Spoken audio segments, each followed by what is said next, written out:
Hello everyone, how are you all? I hope you're all fine. So children, మనం previous క్లాస్లో past perfect continuous tense గురించి discuss చేసుకున్నాం. Past perfect continuous tense. So దీని గురించి discuss చేసుకున్నా. దీంట్లో ఈ పాస్ట్ పర్ఫెక్ట్ కంటిన్యూస్ టెన్స్లో ఫస్ట్ పాజిటివ్ సెంటెన్స్ ఎలా ఫామ్ చేయాలని నేర్చుకున్నాం. నెక్స్ట్ నెగిటివ్ సెంటెన్స్ ఎలా ఫామ్ చేయాలని నేర్చుకున్నాం. వీటి నుంచి క్వశ్చన్స్ అంటే ఇంటరాగేటివ్ సెంటెన్సెస్, ఈ సెంటెన్సెస్ని క్వశ్చన్ ఫామ్లోకి ఎలా కన్వర్ట్ చేయాలనేది కూడా నేర్చుకున్నాం. సో దీంతో మనకి ఈ పాస్ట్ పర్ఫెక్ట్ కంటిన్యూస్ టెన్స్ అనేది కంప్లీట్ అయిపోయింది. సో మనకి పాస్ట్ టెన్స్లో ఉన్న 4 సబ్ టెన్సెస్ మనం కంప్లీట్ చేసుకున్నాం. సో మనకి ఈ పాస్ట్ టెన్స్ తర్వాత రిమైనింగ్ టెన్స్ ఏంటి? ఫ్యూచర్ టెన్స్ కదా. Future tense first one is present, next past, third one is future tense. మనకి దీంట్లో 4 సబ్ టెన్సెస్ ఉన్నాయి, దీంట్లో 4 సబ్ టెన్సెస్ ఉన్నాయి, అలాగే ఫ్యూచర్ టెన్స్లో కూడా 4 సబ్ టెన్సెస్ ఉన్నాయి. మనకి ఇప్పుడు ఈ ఫ్యూచర్ టెన్స్లో 4 సబ్ టెన్సెస్ కదా. దీంట్లో ఉన్న ఫస్ట్ సబ్ టెన్స్ ఏంటి? Simple future tense. The first one is simple future tense. మనకి మనం ఈరోజు చెప్పుకునే టాపిక్ ఫ్యూచర్ టెన్స్ కాబట్టి ఈ సింపుల్ ఫ్యూచర్ టెన్స్లో ఫస్ట్ మనం ఈ సింపుల్ ఫ్యూచర్ టెన్స్ అంటే ఏంటి, దాంట్లో మనం సెంటెన్స్ ఎలా ఫామ్ చేయాలి, దానికి ఉన్న ఫార్ములా ఏంటి, అసలు ఈ సెంటెన్సెస్ని మనం ఎక్కడ యూజ్ చేస్తాం అనేది ఈరోజు క్లాస్లో మనం నేర్చుకుందాం. ఓకే, సో మన టాపిక్ ఏంటంటే ఈరోజు ఫ్యూచర్ టెన్స్.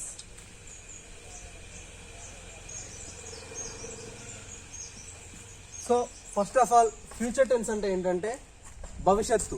అంటే ఇప్పుడు ప్రజెంట్, ఇప్పుడు జరిగేది ప్రజెంట్, ఒక 1 మినిట్ ముందుకు జరిగింది పాస్ట్, 1 మినిట్ తర్వాత అంటే 1 మినిట్ తర్వాత కావచ్చు, అసలు ఇంకెప్పుడైనా నెక్స్ట్ ఇయర్, లేకపోతే next month, next week, next day, ఇట్లా ఇప్పుడు కాకుండా తర్వాత జరిగేది ఏదైనా కానీ will discuss in future tense. Future tense అంటేనే భవిష్యత్తు అని.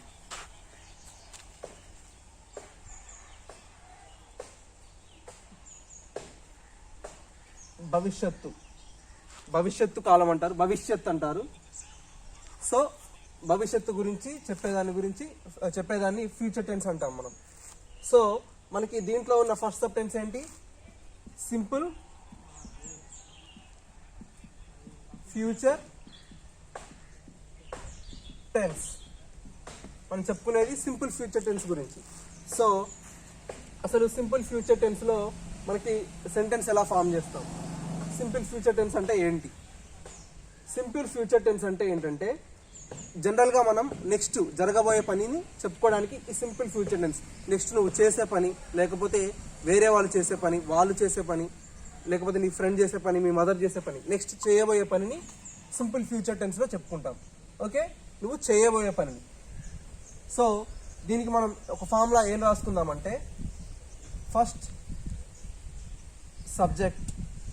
Okay, subject is constant. Next will, subject plus will. Next main verb అనేది starting form of the verb ఉంటుంది కదా, first form of the verb. So remaining as extra. This is the formula for simple future tense. ఒకసారి formula observe చేయండి. Subject, next will, next main verb అనేది first form of the verb ఉంటుంది కదా, అలా ఉండాలి. So remaining as extra. So first subject ఏదో ఒకటి జనరల్గా ఏం తీసుకుందాం? ఫస్ట్ ఐ తీసుకుందాం, అంటే ఫస్ట్ పర్సన్ అదే కాబట్టి స్టార్టింగ్ దీంతోనే స్టార్ట్ చేసుకుందాం. ఐ. నెక్స్ట్ మనకి ఇక్కడ విల్ ఉంది కదా, విల్ ఈస్ సేమ్, ఇక్కడ విల్ ఉంది కాబట్టి విల్లే రాసేద్దాం. ఇదేంటి? Main verb. మెయిన్ వర్బ్ ఎలా ఉండాలి? ఫస్ట్ ఫామ్లో ఉండాలి. ఫస్ట్ ఫామ్ అంటే మనకి మనం ఆల్రెడీ చెప్పుకున్నాం కదా, కమ్. కమ్ అంటే ఏంటి? రావటం. నెక్స్ట్ దీనికి నెక్స్ట్ ఫామ్ ఏంటి? Coming, came. These are the 3 forms of the verb. Come అంటే రావటం, కమింగ్ అంటే వస్తూ ఉండటం, కేమ్ అంటే ఆల్రెడీ వచ్చేయడం. సో చూడండి ఇక్కడ మనకి this is the first form of the verb. Okay, మనకి ఏ సెంటెన్స్ అయినా ఇలాగే మనకి వర్బ్స్ ఇలాగే ఉంటాయి. కమ్, కమింగ్, కే. కమ్ అంటేనేమో రావటం, కమింగ్ అంటే వస్తూ ఉండటం, కేమ్ అంటే ఆల్రెడీ వచ్చేయడం. సో ఇలా మనం ఈ సెంటెన్స్లో ఎక్కడైనా మెయిన్ వర్బ్ ఫస్ట్ ఫామ్లో అంటే starting form of the verb తీసుకోవాలి మనం. ఐ విల్, కమ్మే రాసుకున్నాం అనమాట. ఇక్కడ మనం will write come, I will. Next extra నేను ఐ విల్ కమ్, ఎక్కడికి వస్తాను నేను? ఐ విల్ కమ్, మీ ఇంటికి నేను వస్తాను. నేను మీ ఇంటికి వస్తానంటే మనం ఎలా రాసుకోవాలి? ఐ విల్ కమ్ టు, ఎక్కడికి? టు యువర్ హోమ్, మీ ఇంటికి నేను వస్తాను. To your home. చూడండి, I is a subject, will as is ఇక్కడ అదే రాసుకున్నాం. నెక్స్ట్ మెయిన్ వర్బ్ ప్లేస్లో కమ్ రాసుకున్నాం. నెక్స్ట్ మనకి ఎక్స్ట్రా రిమైనింగ్ మనం చేయబోయే పనిని రిమైనింగ్ మ్యాటర్గా రాసుకున్నాం. I will come to your home. This is the sentence. Okay, next ఇంకొక సబ్జెక్ట్ తీసుకుందాం. చూడండి, next he. We'll take he as a subject. He will, అతను ఏం చేస్తాడు? అతను టెంపుల్కి వెళ్తాడు. Okay, that is a sentence. అతను టెంపుల్కి వెళ్తాడు, ఇంకా వెళ్ళలేదు, వెళ్ళట్లేదు, వెళ్తాడు. వెళ్ళలేదంటే ఏంటి? ఆల్రెడీ పాస్ట్లో జరిగిపోయింది. వెళ్ళలేదు కాబట్టి అది పాస్ట్. వెళ్తున్నాడంటే అది ప్రజెంట్. వెళ్తాడు అంటే future. He will go to temple. He is a subject. Will అనేది యాస్టీస్ గా అదే రాసుకున్నాం. నెక్స్ట్ మెయిన్ వర్బ్ అనేది first form of the verb. Next remaining అతను ఎక్కడికి వెళ్తున్నాడు? To temple. He will go to temple. So these are the sentences how we form simple future tense. Okay,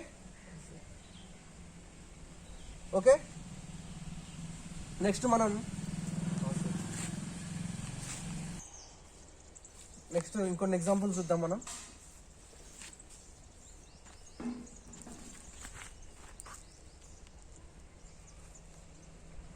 so ఇప్పుడు I ఇంకా he తీసుకున్నాం. Next will take we. Okay, we as a subject. we, మేము మార్కెట్కి వెళ్తాము. So that is a sentence. అంటే ఏంటి? మేము మార్కెట్కి వెళ్తాము, వెళ్ళట్లేదు, వెళ్తాము అంటే that is future. That comes to, that belongs to future. we will ఏం చేస్తున్నాం? వెళ్తాము అంటే we will go to the market. We will go. Okay, subject we will go to the market. అంటే మేము మార్కెట్కి వెళ్తాము. నెక్స్ట్ ఇంకా you. We take you as a subject here. you అనే వర్డ్ని మనం సబ్జెక్ట్గా తీసుకున్నాం. నెక్స్ట్ ఏ సెంటెన్స్ కైనా మనకి విల్ అనేది కామన్గా వస్తుంది. విల్ అనేది ఏంటి? ఇక్కడ హెల్పింగ్ వర్బ్. విల్ ఏంటి? ఇక్కడ ఈ సబ్జెక్ట్లో, ఈ సబ్జెక్ట్ తర్వాత ఈ సెంటెన్స్లో మనకి ఫామ్లో విల్ అనేది helping verb. You will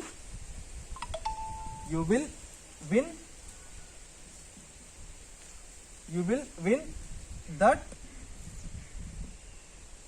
game. Sentence meaning చూడండి ఒకసారి. You will win that game అంటే నువ్వు ఆ గేమ్ గెలుస్తావు. You will, you is a subject. Win అనేది ఫస్ట్ ఫార్మ్ ఆఫ్ ద వర్బే కదా. You will win that game, నువ్వు ఆ గేమ్ ఖచ్చితంగా గెలుస్తావు. దట్ అంటే అది, ఆ గేమ్ గెలుస్తావు. సో మనకి సెంటెన్స్ చూసుకోండి, ఇక్కడ సబ్జెక్ట్స్ చేంజ్ అయ్యాయి. I, we, you. Next will come go win. ఇక్కడ మీరు కామన్గా అబ్జర్వ్ చేస్తే విల్ అనేది అన్నిటికీ కామన్గా ఉంది, సబ్జెక్ట్స్ చేంజ్ అయ్యాయి. వర్బల్ ఫార్మ్స్ అన్ని చూడండి, come, go, win all are first form of the verbs. So ఇక్కడ మనం చెప్పుకుంది కూడా అదే కాబట్టి మెయిన్ వర్బ్ అంటే మనం జనరల్గా ఫస్ట్ ఫామ్ని, సెకండ్ ఫామ్ని, థర్డ్ ఫామ్ని ఎలా చెప్పుకుంటామంటే first form of the verb అనుకోండి V1 అని చెప్పుకుంటాం. Okay, first form of the verb అయితే V1 అని చెప్పుకుంటాం, second form of the verb అయితే V2 అని చెప్పుకుంటాం, third form of the verb అయితే V3 అని చెప్పుకుంటాం. కాకపోతే మీకు క్లియర్గా V1, V2, V3 అంటే అర్థం కాదు కాబట్టి మెయిన్ వర్బ్ని first form, second form, third form అని మనం అలా చెప్పుకుంటాం. జనరల్గా మనకి ఫార్ములాలోనేమో V1, V2, V3 అని ఉంటుంది. సో ఇది కొంచెం మ్యాథమెటికల్ ఫార్ములా లాగా ఉంటుంది కాబట్టి ఇక్కడ మనకి మెయిన్ వర్బ్ ఫస్ట్ ఫామ్ అని మీకు క్లియర్గా అర్థం అవ్వడానికి అలా చెప్పుకుంటున్నాం. Okay,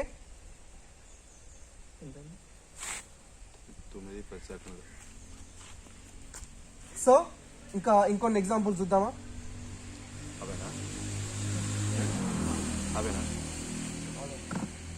next subject will take they. Okay, they will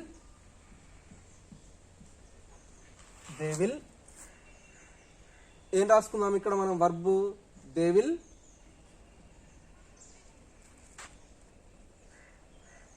participate.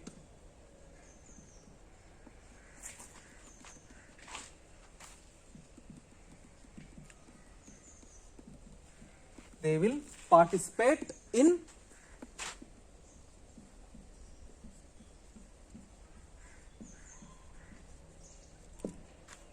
So ఇది sentence. They will participate in program అంటే వాళ్ళు ఆ ప్రోగ్రాంలో పార్టిసిపేట్ చేస్తారు అని దీని మీనింగ్ కదా. సో ఇక్కడ కూడా చూడండి, సబ్జెక్ట్ దే, విల్ కామన్గా వచ్చింది. పార్టిసిపేట్ అంటే ఏంటి? పార్టిసిపేట్ అంటే జాయిన్ అవడం, అంటే ప్రదర్శించడం, దాంట్లో ఉండడం. సో ఇది మెయిన్ వర్బ్. ఇది కూడా ఫస్ట్ ఫామ్లోనే ఉంది కదా. పార్టిసిపేటింగ్ కాదు, పార్టిసిపేటెడ్ కాదు. పార్టిసిపేటింగ్ అంటే పార్టిసిపేట్ చేస్తూ ఉన్నారని, పార్టిసిపేటెడ్ అంటే ఆల్రెడీ పార్టిసిపేట్ చేశారని. ఇక్కడ ఏముంది? పార్టిసిపేట్ అంటే చేస్తారు. ఇన్ ప్రోగ్రామ్, వాళ్ళు ఆ ప్రోగ్రాంలో పార్టిసిపేట్ చేస్తారు అనేది దీని మీనింగ్. నెక్స్ట్ మనకి ఐ అయిపోయింది, వి అయిపోయింది, హీ. నెక్స్ట్ ఇట్ మనకి మిగిలిపోయింది. ఇట్ ఒకటి మిగిలిపోయింది కదా. జనరల్గా మనం రోజు యూజ్ చేసుకునే దాంట్లో మన ఈ సబ్జెక్ట్స్లో ఇట్ అనే వర్డ్ని మనం చాలా తక్కువగా యూజ్ చేస్తున్నాం ఈ సబ్జెక్ట్ని. సో ఇట్ విల్, ఈరోజు ఖచ్చితంగా వర్షం పడుతుంది. It will rain, it will rain today definitely.